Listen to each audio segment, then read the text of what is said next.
Hola, bienvenidos a la serie de Quick Media Come Follow Me. Hoy cubriremos las secciones 94 a 97 de Doctrina y Convenios. Dejaremos el 94 para el final, junto al 97, ya que esos dos van de la mano.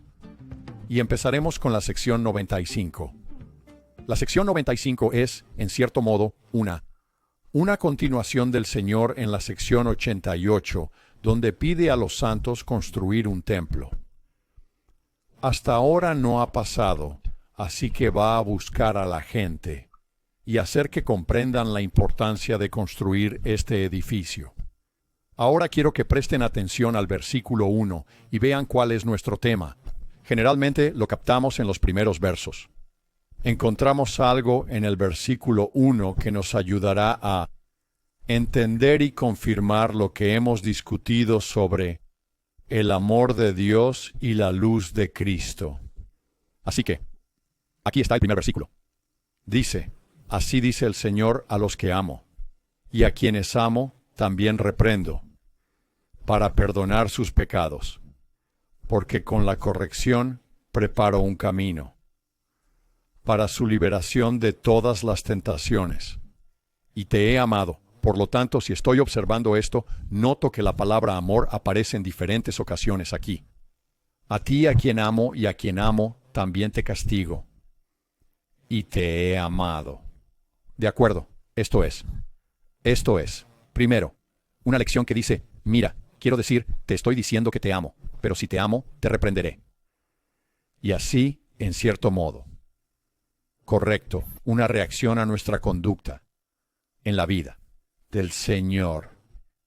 Aunque sea negativo, puede interpretarse como amor. Si es un castigo, si es por la forma en que somos, que no es coherente con lo que el Señor nos ha pedido hacer. Así que hay juicio por nuestras acciones. Pero de alguna manera, correcto, podemos ver eso también como el amor de Dios.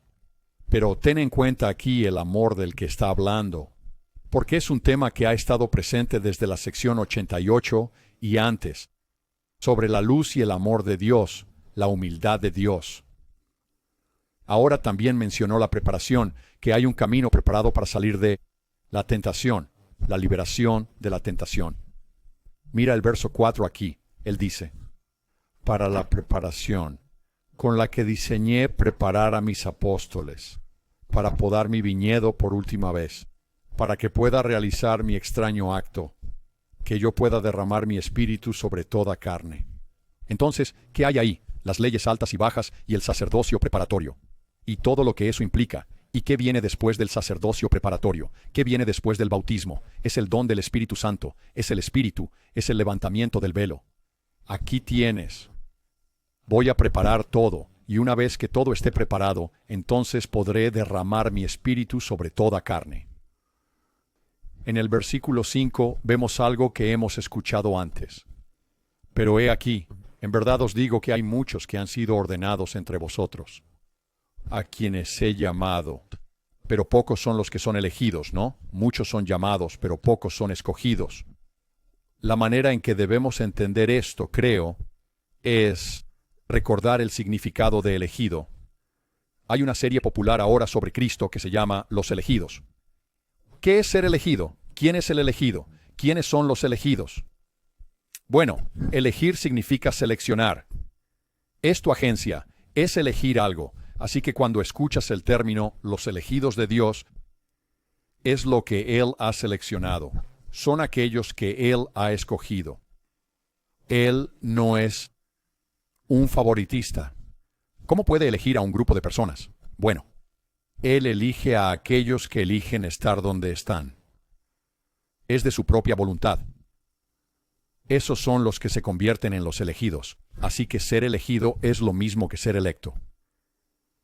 Muchos pueden ser llamados a actuar, pero solo unos pocos se vuelven elegidos por sus actividades, comportamientos, pensamientos, obediencia y convenios.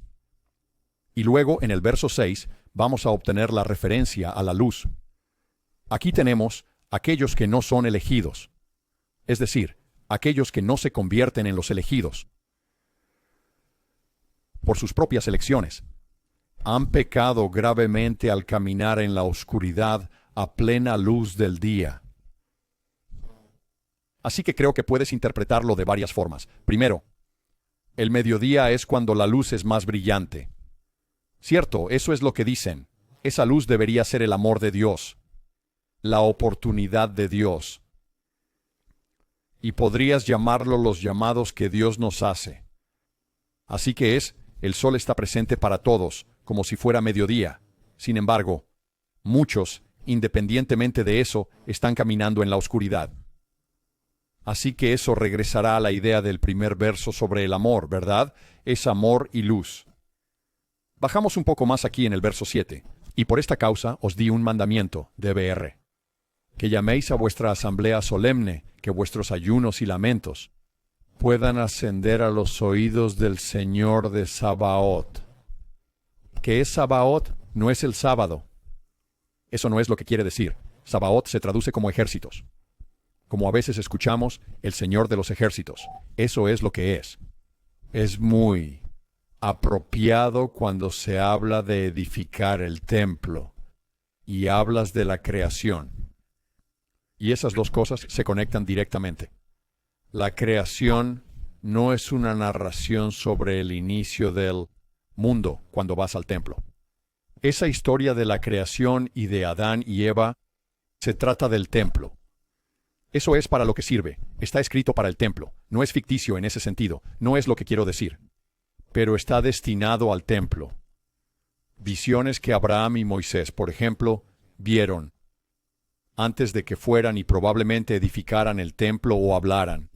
Los temas del templo, por ejemplo, con Abraham en Egipto. Van de la mano. Por eso existe. Así que el Señor de los ejércitos es quien está en el consejo. Las personas que estarían en el consejo, aquellos que no es una jerarquía aplanada, ¿verdad? Hay una estructura jerárquica que revisé la semana pasada y he mencionado muchas otras veces. Es parte de esa visión, del templo y de la creación. Es precisamente lo que los deuteronomistas en el tiempo de Lehi querían quitar. Se deshicieron del Padre, así que también del Hijo. Se deshicieron de la Madre Celestial, así que del Hijo de Dios. La idea de que nacería de María y vendría a la tierra, ¿verdad? Aplanándolo. Es la misma idea que tenemos en el cristianismo más ampliamente hoy. En vez de afirmar que hay una Trinidad y tres seres distintos, ¿no? Eso nos lleva al concepto de anfitriones. Es que obtenemos un ser, por así decirlo, con tres naturalezas diferentes. Aplana todo. Y puedes notar que justo después de escuchar sobre el Señor de los ejércitos, obtenemos que es por interpretación el creador del primer día. El principio y el fin. Bien, así que, ¿ves cómo se unen? ¿Por qué el Señor de los ejércitos sería visto como el creador del primer día? Porque el primer día es el Santo de los Santos. El primer día es el Consejo Celestial. Eso está al principio. Aquí tenemos el comienzo y el fin. ¿Cómo puede ser el principio y el final? El Santo de los Santos es el inicio de todo. Es el consejo. Es estar con Dios para empezar. Regresando, cayendo, y luego volviendo a través del templo a la sala celestial, al Santo de los Santos. Ese es el final. Queremos llegar al final, al principio y al final, como lo veo. Así que aquí tienes en efecto un templo, una referencia, porque se refieren al templo, y por eso mencionan el principio, por eso discuten la creación. Vas a ver que estas dos cosas van unidas. En este capítulo hay más palabras de DBR. ¿Ves el mandamiento aquí? Ya hemos cubierto eso bastante.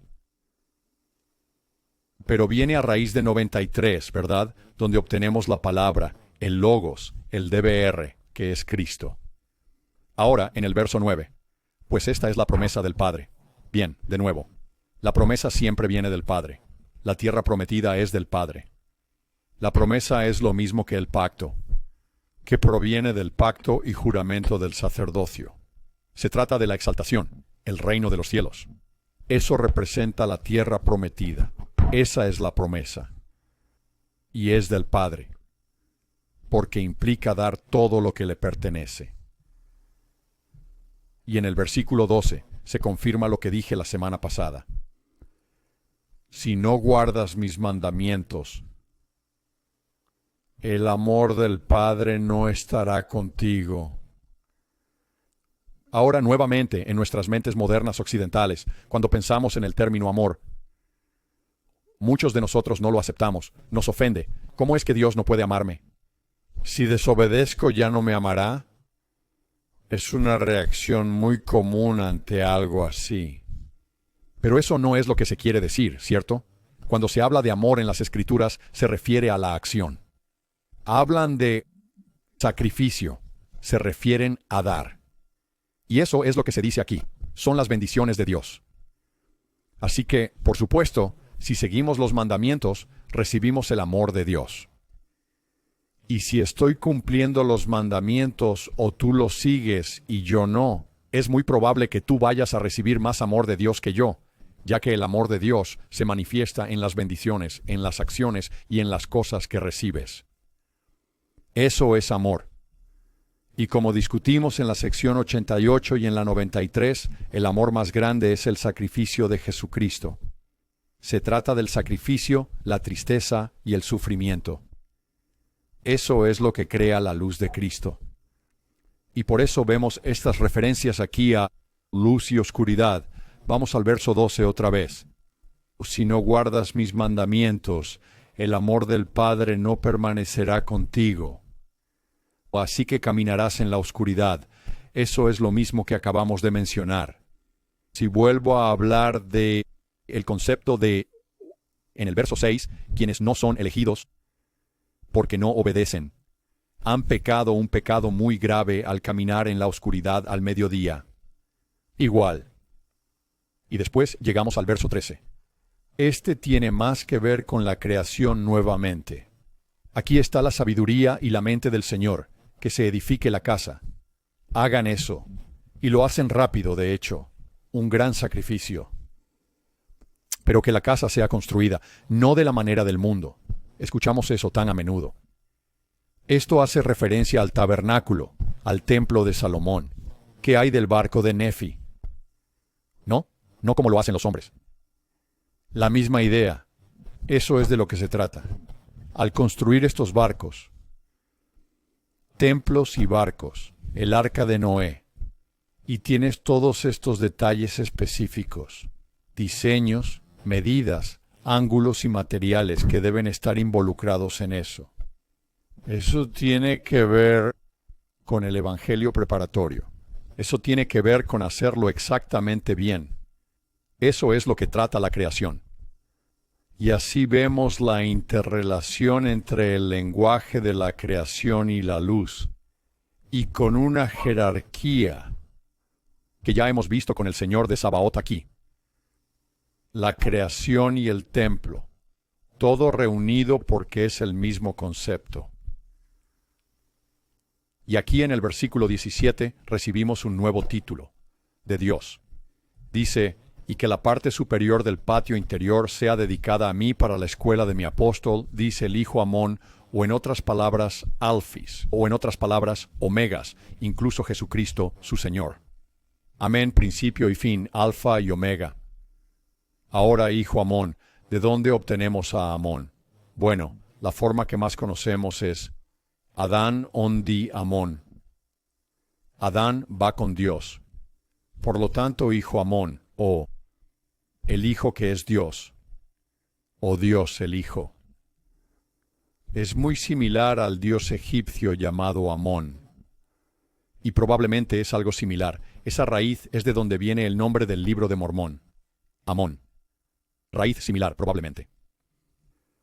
Está bien, entonces en 96 no voy a cubrir mucho de lo que hay aquí, excepto que verás un número de palabras DBR nuevamente. Nuevamente, todas están conectadas. Tienes el orden de las palabras, tienes los mandamientos.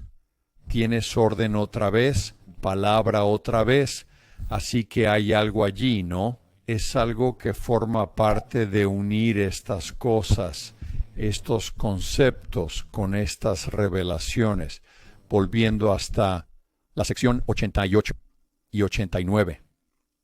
Y luego en 97, aquí hay una situación que se da principalmente a los santos en Sion, en el condado de Jackson. Y ya están enfrentando mucha persecución. De hecho, unas semanas antes de esto, habían acordado que se irían, ¿cierto? Iban a salir de allí. El verso 1 dice, en verdad os digo a vosotros, amigos, que hablo, a vosotros con mi voz, que probablemente es una palabra DBR. Y después entendemos mejor la palabra manso en las Escrituras. Continuando en el versículo 1, tenemos que puedo mostrarles mi voluntad respecto a sus hermanos en la tierra de Sión. Muchos son humildes de verdad, y están buscando diligentemente aprender sabiduría y encontrar la verdad. Hay maneras de hacerlo. Y recibes esa sabiduría al hacer convenios. En el segundo versículo, de verdad, les digo que bienaventurados son aquellos, porque ellos recibirán. Porque yo, el Señor, muestro compasión a los mansos, y sobre todos aquellos que yo elija, para que yo sea justificado al traerlos a juicio, así que los mansos. Aquí obtenemos un poco más de contexto sobre esto. Para mí, creo. Y estoy intentando recordar quién me lo mencionó. Pero los mansos parecen ser quienes cumplen con los convenios. No es debilidad. No es pasividad. Son quienes cumplen los convenios. Hay otras palabras en el versículo 1 sobre humildad y sabiduría y hallar la verdad. Tienes que estar conectado a ciertos convenios, creo, para conseguir esas cosas, para recibir ese tipo de bendiciones. Así que los mansos son bienaventurados, y las bienaventuranzas me parecen ser. Bienaventurados son los que guardan los convenios. En el tercer verso, descubrimos que la escuela en Sión, la escuela de los profetas, es fundamental. Tiene que estar en Sión, en Jackson. Y en el verso 4, y así como él continúe en mí, él, este es Parley P. Pratt, seguirá presidiendo la escuela en la tierra de Sión. ¿Cómo habría sido simplemente estar en esa escuela oyendo a Parley P. Pratt? Eso habría sido toda una experiencia. Hubiera tenido que enfrentar algo de persecución solo para estar con Parley P. Pratt. Ahora encontramos algo aquí, y esta terminología aparece en diferentes partes de las Escrituras. Quiero repasar esto. En el verso 6 se menciona que al resto de la escuela se refiere a todos los que no son humildes, ¿cierto? Yo, el Señor, quiero mostrar compasión. Este es el verso 5 o el verso 6. Sin embargo, hay quienes deben ser corregidos, y sus obras serán dadas a conocer. Así que eso sigue siendo, como aprendimos en un par de secciones atrás, sigue siendo el amor de Dios, que se ofrece a quienes no se comportan bien. El Señor disciplina a los que ama con cariño. Si no le importaras, ¿por qué te castigaría? Y luego vemos esto. Metáfora aquí. A menudo vemos algo similar. El hacha está en la raíz de los árboles. Y todo árbol que no produzca buen fruto será talado y arrojado al fuego. Yo, el Señor, lo he dicho. De acuerdo, así que, ¿qué árboles sabemos que producen frutos? Bueno, está la higuera que no daba frutos, ¿verdad? Y es maldecida por el Señor, la misma idea. Eso se relaciona con nosotros. En este caso, somos los árboles. Y otro que creo, de nuevo, es un punto de referencia aquí, que me gusta utilizar, siempre es el árbol de la vida de la visión de Lehi. Eso produce frutos. ¿Qué fruto produce? Es el amor de Dios. Es todo sobre la doctrina de Cristo. Se trata de servir a los demás a través de la caridad. Eso es lo que es ese fruto. Y en ese ejemplo de la visión, del sueño de Lehi, ¿sabes? Lehi, Saria, Nefi, Sam y otros se acercan al árbol y comen del fruto. En otras palabras, ¿por qué están comiendo del fruto? Porque no solo reciben un don de Dios, realmente se están transformando. parte de la doctrina de Cristo. Se alinean con ella. Es la misma idea que aplicamos al participar del sacramento. ¿Verdad? Lo hacemos porque no solo recibimos el amor de Dios, sino porque hacemos un pacto de ser así, de ser como el árbol de la vida, que es producido por Cristo. Es la doctrina de Cristo. Y ve lo que dice el versículo 8. Así como hablamos de la idea de ser manso y guardar pactos. Aquí está en el versículo 8. En verdad, todos los que conocen sus corazones son honestos, y están quebrantados, y sus espíritus son humildes. Ahora, antes de seguir, esto a veces resulta confuso para la gente. Se ha enseñado en la iglesia muchas veces, y sí, lo he escuchado desde el púlpito a veces, que la idea de un corazón quebrantado y un espíritu contrito es un reemplazo del sacrificio animal según la ley de Moisés. ¿Cierto? Eso no es verdad. No es cierto. Un corazón quebrantado y un espíritu contrito siempre han sido un sacrificio requerido ¿para qué? Para hacer un pacto. El pacto del que hablo que va junto con el sacramento, que es el bautismo. Necesitas un corazón roto y un espíritu contrito para ser bautizado. ¿Por qué? Porque eso es lo que necesitas para tomar el nombre de Jesucristo. Eso es necesario para el sacramento. Necesitas ser como Él. Debes tener la doctrina de Cristo alineada en tu ser. Aquí continúa en el versículo 8. Y estar dispuestos a observar sus convenios mediante el sacrificio. Ciertamente, cada sacrificio que yo, el Señor, mande, será aceptado por mí. Bien, entonces, ¿cómo esto se relaciona nuevamente con el amor? ¿Qué es el amor? ¿Qué es el amor de Dios? ¿Cuál es el enfoque o evento principal del amor de Dios? Es su sacrificio, es su sufrimiento, es cargar con nuestras cargas. Eso es amor, no solo una emoción. El amor como sentimiento es más un resultado de tus acciones amorosas. ¿Qué hacemos? Aquí. Debemos sacrificar y observar los convenios. Sacrificamos todo para observar los convenios. ¿Qué hacemos al hacer eso? Mostramos nuestro amor hacia Él. Eso implica que amamos a Dios. No es solo un pensamiento o un sentimiento. Está en nuestra agencia y en nuestro ser. Y luego aquí en el verso 9 volvemos al árbol, porque yo, el Señor, haré que broten como un árbol muy fructífero que está plantado, en una buena tierra junto a un arroyo puro que produce mucho fruto precioso. Somos nosotros. También se supone que debemos ser el árbol de la vida. ¿No? Porque llevamos el nombre de Jesús. ¿Qué mejor símbolo que el árbol de la vida? Y la idea de la doctrina de Cristo que cuando hablas del templo, ¿verdad? Eso está en el templo. No solo en la película o en la presentación de PowerPoint. El árbol de la vida es parte del templo. Es la doctrina de Cristo. Y probablemente solía ser un emblema en el Santo de los Santos, en el antiguo templo. Podríamos incluso ver los candelabros como algo así en las salas celestiales. Y aquí llegamos. En verdad os digo que es mi voluntad que se edifique una casa para mí en la tierra de Sión, según el patrón que he dado. ¿No?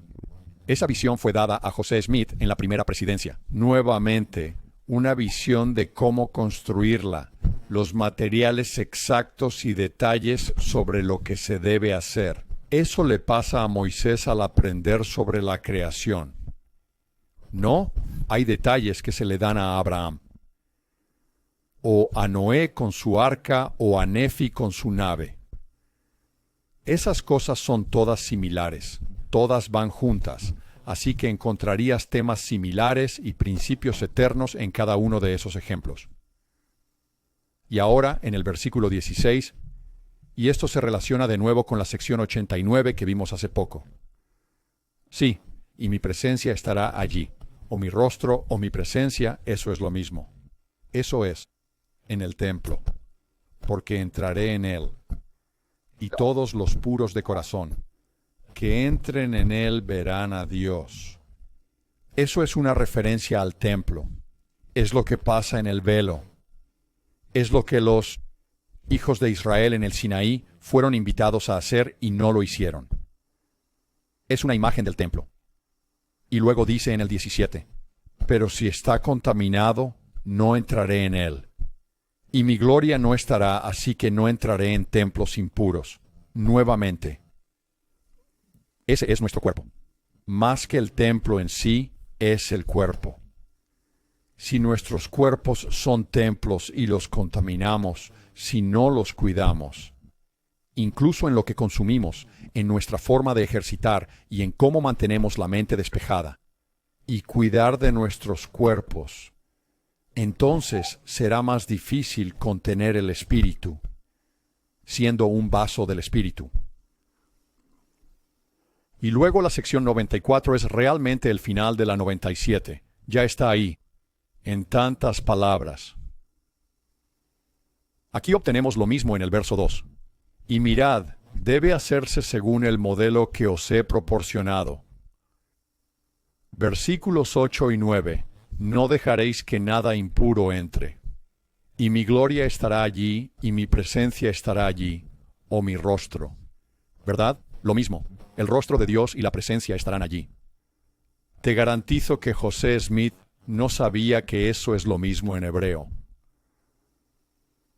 Y aquí vemos un poco sobre los detalles y no voy a profundizar, pero el verso 11, y tendrá 55 pies de ancho por 65 pies de largo en el patio interior, y habrá un patio bajo y uno alto. Comenzamos a recibir estas especificaciones que escuchamos, como el tabernáculo de Moisés. Lo que me gusta de esto es que une varios de estos temas que ya hemos estado discutiendo. La luz de Cristo, como el amor de Dios, así se crea. Y el amor de Dios es lo que nos brinda. Ahora, lo que nos ha dado, y podemos decir que nos ama sin importar nada, es que nos ha dado la oportunidad, por su sacrificio. Eso está disponible para nosotros, siempre que lo elijamos. Pero mientras más cumplimos los mandamientos, más amor obtenemos de Dios. Y así es como debería ser. No queremos ver esto como un niño mimado que dice, bueno, no me amas bastante, o solo porque he hecho algo mal, no me amas. Eso no es cierto. Y el Señor lo aclara aquí, voy a disciplinarte. Y eso también es parte de mi amor. Pero el Señor quiere que seamos completos a través de nuestras decisiones y nuestra libertad. Y al elegir un camino que produce avance y en línea con principios eternos que nos ayudan a realizarnos y que mejora nuestras vidas. Y eso es algo de lo que creo que debemos hablar mucho más. No se trata solo de sanar, lo cual es maravilloso, es importante. No se trata solo de la gracia divina. Necesitamos comprender que la gracia que recibimos de Dios es en muchos sentidos, ¿no? La gracia es libre en cuanto a la oportunidad que se nos da. Pero en lo que respecta a la gracia en nuestra relación con Él, porque eso es parte de esa palabra, la gracia es parte de esa relación. Tiene que ver con nuestra fe en Él.